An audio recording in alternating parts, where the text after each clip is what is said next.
একবার সাহাবী হযরত জাবের দয়াল নবীজি সাল্লাল্লাহু আলাইহি ওয়াসাল্লামকে দাওয়াত করলেন। নবীজি সাহাবীর দাওয়াত কবুল করলেন। হযরত জাবের খুশিতে আত্মহারা হয়ে বাড়িতে চলে গেলেন। বাড়িতে গিয়ে স্ত্রীকে খোঁজ খবরটা দিলেন আর মেহমানদারির জন্য প্রস্তুতি নিতে লাগলেন। বড় ছেলে আব্দুল্লাহকে নিয়ে খাসি জবাই করে অন্য কাজে যখন হযরত জাবের ঘর থেকে বাইরে গেলেন, ইতিমধ্যেই হযরত জাবেরের ছোট ছেলে ঘুম থেকে উঠে খাসি তালাশ করতে লাগলো। বড় ভাই তাকে জানায় খাসিটিকে জবাই করা হয়েছে।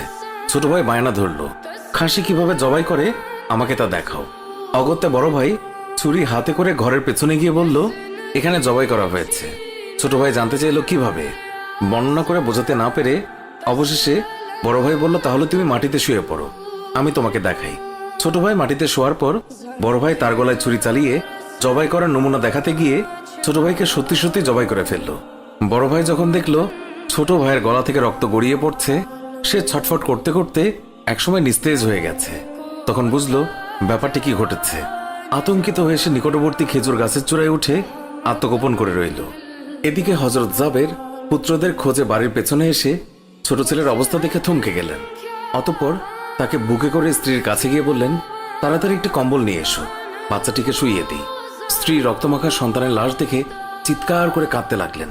কিন্তু স্বামী হযরত জাবের তাকে সান্ত্বনা দিয়ে বললেন, আজ আমাদের শোক প্রকাশ করার দিন নয়, আজ দুঃখ দেখলে নবীজিও দুঃখিত হবেন। অতএব ধৈর্য ধারণ করো, কষ্ট করে হলেও মুখে হাসি ফুটিয়ে তোলো। তারপর তারা দুজনে মিলে ছোট ছেলেকে কম্বলে মুড়ে রান্নাঘরের পেছনে রেখে আসলেন। স্ত্রী রান্নার কাজে মন দিলেন। হযরত জাবের বের হলেন বড় পুত্র আব্দুল্লাহর খোঁজে। বাড়ির পেছনে গিয়ে ছেলের নাম ধরে জোরে ডাক দিলেন। গাছের উপর আত্মগোপন করে বড় ছেলে সব ঘটনা প্রত্যক্ষ করছিল আর ভয়ে কাঁপছিল। পিতার ডাক শুনে ভাবল, এখন পালাতে না পারলে আব্বার হাতে ধরা পড়তে হবে। ধরা পড়লে আর রক্ষা থাকবে না। পালানোর উদ্দেশ্যে গাছ থেকে লাফিয়ে পড়ে আঘাতপ্রাপ্ত হয়ে সেও মৃত্যুর কোলে ঢলে পড়ল। পিতা কাছে গিয়ে দেখেন আব্দুল্লাহর দেহে প্রাণের স্পন্দন নেই। বড় ছেলেকে কোলে তুলে তিনি বাড়ির ভেতরে আসলেন। স্ত্রীকে বললেন আরেকটি কম্বল নিয়ে আসার জন্য। বড় ছেলের এই অবস্থা দেখে দরদিমা পুনরায় আর্তনাদ করে উঠলেন। স্বামী তাকে পুনরায় সান্ত্বনা দিয়ে বললেন, ধৈর্য ধরো, আজ আমাদের দুঃখ প্রকাশের দিন নয়, আজ আমাদের পরম আনন্দের দিন। দয়াল নবীজি অল্প কিছুক্ষণের মধ্যেই আমাদের ঘরে তাশরিফ রাখবেন। তারপর দুজনে মিলে বড় ছেলের লাশও কম্বলে মুড়ে ছোট ছেলের লাশের পাশে রাখলেন। স্বামী স্ত্রী তাদের চোখের পানি মুছে মুখে হাসি ফুটিয়ে তুললেন। হযরত জাবের বাড়ির সামনে দাঁড়িয়ে নবীজির আগমনের অপেক্ষা করতে লাগলেন। অল্পক্ষণের মধ্যে নবীজিকে উটের পিঠে করে আসতে দেখা গেল। হযরত জাবের আনন্দে আত্মহারা হয়ে দৌড়ে গিয়ে স্ত্রীকে নবীজির আগমনের সংবাদ দিলেন এবং পুনরায় তিনি দৌড়ে নবীজির সামনে চলে এলেন। নবীজির উটের কাছে গিয়ে তাকে বাড়ি পর্যন্ত এগিয়ে আনলেন। নবীজি জাবেরের ঘরের সামনে উট থামিয়ে তার ডান পা মোবারক মাটিতে রাখলেন। বাম পা মোবারক এখনো নামাতে বাকি। এই সময় জিবরাইল আলাইহিস সালাম আল্লাহর পক্ষ থেকে নির্দেশ নিয়ে তিনি উৎসাহিত হয়ে বললেন, ইয়া রাসূলুল্লাহ, আল্লাহ আপনাকে জাবেরের ছেলেদের সঙ্গে নিয়ে খানা খেতে বলেছেন। অতঃপর নবীজি সাল্লাল্লাহু আলাইহি ওয়াসাল্লাম সাহাবায়ে কেরামকে নিয়ে জাবেরের ঘরে তাশরিফ রাখলেন। তাদের সামনে হযরত জাবের দস্তরখানা বিছিয়ে দিলেন।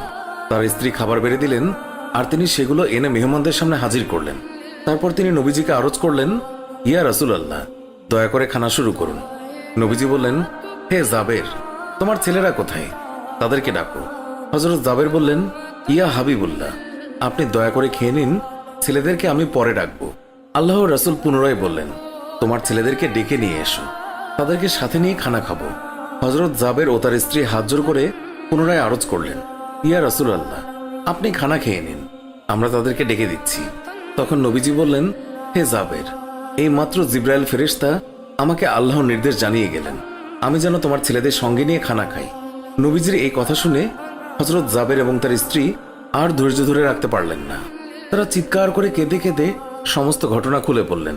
তখন নবীজি হযরত জাবেরকে বললেন, তোমার ছেলেদের কাছে গিয়ে বলো আল্লাহর নবী তাদেরকে ডাকছেন। হযরত জাবের নবীজির নির্দেশ মোতাবেক ছেলেদের লাশের সামনে গিয়ে তা বললেন। সঙ্গে সঙ্গেই তারা দুইজন আল্লাহু আকবার বলে উঠে নবীজির কাছে তারা দৌড়ে চলে গেল। অতঃপর নবীজি সাল্লাল্লাহু আলাইহি ওয়াসাল্লাম আল্লাহর নির্দেশ মোতাবেক হযরত জাবেরের দুই সন্তানকে নিয়ে